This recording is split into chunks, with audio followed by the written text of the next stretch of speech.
Good morning guys. আপোনালোকে দেখা পাইছে মই ইয়া নাৰা কাটিবলৈ আহিছোঁ আৰু মোৰ লগত 3জন মানুহ আহিছে। ইয়া ধানকেইটা মানে কাটি শেষ কৰিছে। এতিয়া মানে নাৰা আছে, উপায় নাই, গৰুৰ কাৰণে কিবা নিব লাগিব তো, সেইকাৰণে আমি আহিলোঁ আৰু 3জন।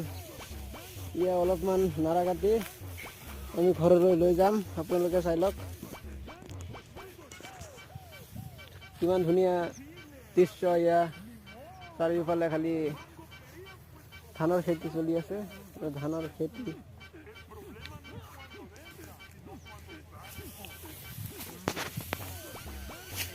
ইয়াৰ পৰা দেখা পাইছে চাৰিওফালে ধানৰ খেতি আৰু গৰু গছ-গছনি আছে, চাই লওক। আৰু মই আৰু মোৰ লগত মোৰ সৰু ভাইটি ৰিজানো লাগিছে।